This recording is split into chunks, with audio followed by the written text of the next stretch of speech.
Okay, final video in the series. I'm going to go over the pack and how I selected that. But before I do, there's a couple things from the previous videos that I forgot to cover. One was blister kit. We took a blister kit, Adventure Medical Kit, super lightweight, and my partner didn't need it.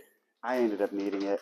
And basically, every one of these little circles you see is one I took off and applied to my big toe to basically create space around the blister and the shoe to create like an offset. So I ended up using the blister kit, needed it. I still have a black, internal blister on my toe. That's fine. I'm running and doing things, but it's take one of those. It's super lightweight and it won't hurt. I took a small thing of baby wipes. I should have taken less in a Ziploc bag. That could have saved some weight. I took way too many, and I had a toothbrush, and that was it. No deodorant, nothing else like that. That was the extent of these items. Okay, so for the pack, when we decided to do this competition a couple years ago, my partner sent me over some of the, again, like the traditional pack companies that are big in the hunting and military space. And I looked at them, and they're all great packs, and they're all built like tanks. And I said, no way, we're not going that route. As I've said multiple times throughout this series, we're going to look for the lightest things, and we're not going to look in the military space or the hunting space to find the items. So I started Googling lightweight hiking gear, and I'll get to where that led me in a second. But first, I want to show you some of the weights of those traditional packs. This is not a slam on those packs at all. These packs have to be built like this for what they're used for big hunts or for military use. I'm not trying to talk down on them, but they're just built like tanks and they're heavy. And so let's take a look at some of these packs. Here's a traditional type pack that you would see at a competition like this. Top loader, a lot of pockets, big waistband, really nice pack. And so this one weighs, let's see, 5.4 pounds. This pack doesn't have a system for putting your gun in, like a sleeve, which I'm a huge fan of. So you just have to strap it on the bag, which I'm not a fan of. So here's a 5.4 pound pack. Here's an Eberl stock pack that, again, this is probably the size you'd use for something like Mammoth. And it has the built-in sleeve for the rifle, which I'm a huge fan of. 5.5 pounds. Another big, well-built pack, especially like the sleeve. This is going to come back. The rifle sleeve is a huge bonus and efficient way to carry your rifle. You just slip it in, the rifle's up against your back, and in the sleeve. And then finally, here is a Kafaru pack, another big pack. I think lighter than both of those, so 4.8 pounds. This one does not have a rifle sleeve, but built strong, built tough, can handle anything. Now, to go back to the Eberl stock, I really liked the sleeve that it had. I liked the fact that it had this rifle sleeve.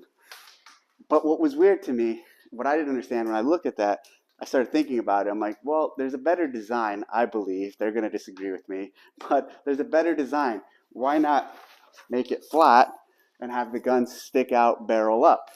And that way, because here, this pack, because it sticks down, extends from the bottom, fundamentally, you can't set it down and let it stand up because you'll have to lay it on the ground if your rifle's in it. Therefore, I thought a design where you could set your bag down, standing up, with the rifle in it against your back, conceptually like that in a sleeve, would be a much better design. So before that, though, I started researching lightweight gear, and I found a company called Hyperlight. And they made these bags out of a material called Dyneema. And these bags weigh like 4 pounds, less than 4 pounds, super lightweight, super light material, and it was the size we needed. But of course, they didn't have a pistol sleeve, and I ordered this one.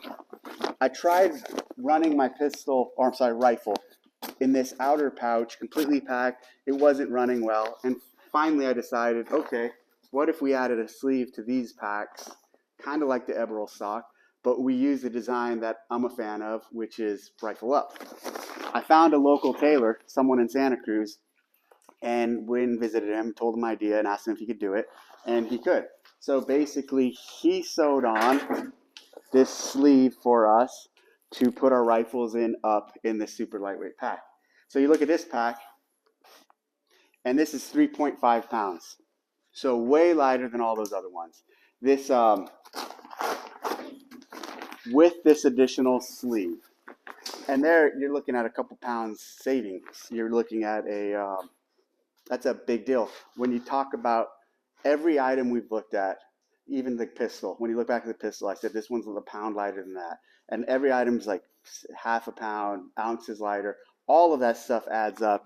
And quickly, if you're saving 2 pounds here, 1 pound there, 3 pounds there, 2 pounds there, you're saving 10 or 15 pounds.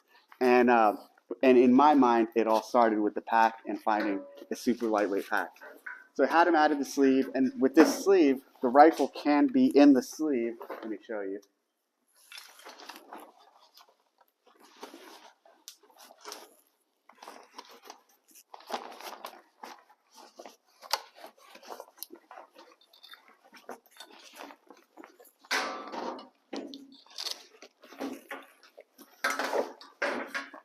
And the pack's standing up. It needs some weight in the front. The pack's empty, so it's not going to stand up completely. But you get the point.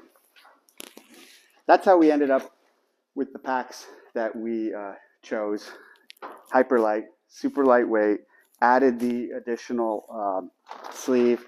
I ended up buying a couple of them, had another one added. This pack's a little longer. It actually weighs a little more. This is at 4. So a little more than my other one, but still way lighter than the traditional packs. The material held up. Everything here worked well. Again, someone asked if this was a one-time use. Nope, I could use this again if I needed to. Dyneema is super lightweight, but it's also pretty rugged and pretty tough. Very minimal on pockets too. I'm a huge fan of that. I think, yeah, I use this to hold my water bottle, which I didn't need. And then sometimes I'd stuff stuff in here. But one of the things in pack selection too, the more pouches the pack has, the more zippers it has, the more weight it adds, and also the more stuff you want to carry. So I could have totally been happy with just the shell and this back carrier for the rifle with no additional pouches, and for me that would have been fine. The minimal shoulder straps and minimal waist belt were fine for me until the final ruck. So like 35 miles into it, I did feel like it was a little digging into my shoulders. Not enough to be a big problem or something I wouldn't use again in the future, but I didn't need big waistbands or big stuff. The waistband is super important. I did use it to take the weight off, to take the weight off my shoulders essentially and cinch it down tight, and the chest strap. But it worked great. Really happy with this pack and hyper light. Again, this isn't designed this way. The pack is expensive. We spent $400 or $500 on the pack. And then just to have this done, where the guy took the straps off, added this pouch, added the straps back on, that was like another $500 for each pack. And so we each had 4 packs done. We spent a lot of money with the guy, but it's cool design. I think this is a much better way to have a rifle against your back than some of the traditional ways, specifically the way Everall stock does it. And I'll close with, again, those bags are all good bags. There's nothing wrong with them. But I was just on this quest for finding and using the lightest gear possible for this competition. All right, thanks.